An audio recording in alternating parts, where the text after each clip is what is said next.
Hey guys, welcome to BeerBiceps again. So today we're going to be going for another recipe video, and today it's an egg recipe. Now eggs, as any gymmer will tell you, are super boring if you don't jazz it up a bit. So today we're going to be going for an Indian egg recipe called stuffed masala omelettes. Let's go. So let's go over what we need first. Firstly, onions, the base of the stuffing that we're going to put inside the omelette. Where there's onions and eggs, there has to be tomatoes and chili.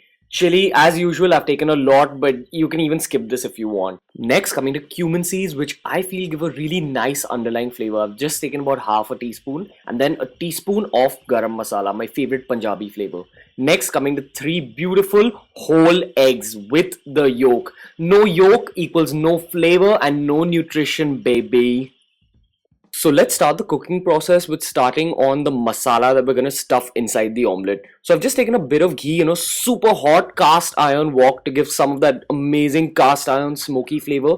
And I've just dunked the onions and the tomatoes. Now I'm just putting a bit of salt just to get the onions to start sweating and lose their color. And after stirring for about a minute, I'm going to go in with the cumin seeds to give that awesome cumin flavor. I'm going to stir it a bit more, and towards the end of the cooking, I'm going to be putting some garam masala and some chili. Make sure you put in the garam masala only towards the end of the cooking. If you stir fry garam masala a lot, it tends to become bitter. And if you stir fry the chilies too much, they tend to lose all their spice and all their freshness. And we want that omelette to be fresh and spicy.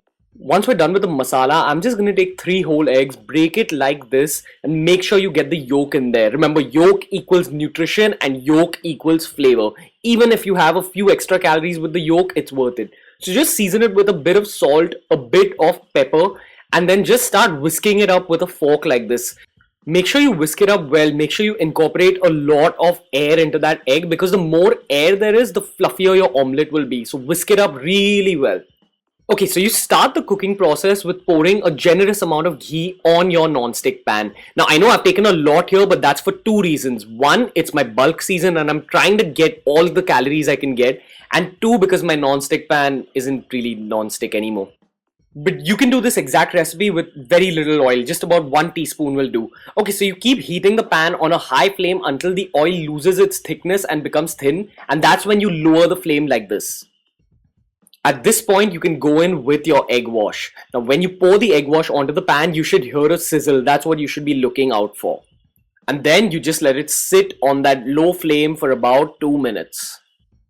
So once it's been resting for about 2 minutes and the bottom of the omelette is relatively solid, you start spooning the masala like I'm doing here. You spoon it to one side, one half of the omelette, and then if you want, you can top it with cheese the way I'm doing here. Now it'll take it to the next level in terms of taste, but remember, cheese is high calorie. It's giving you a bit of protein, but primarily it's full of fat. So if you can afford the calories, definitely go for it. It takes it to the next level in terms of taste. So you let the omelette cook a little bit more until only the top surface of the omelette is runny. So the base will be solid like this, and this is the tricky part. Once the base is solid, you flip it very carefully like this. Even if it's not a symmetrical flip, it's okay. You can press it against the sides like this.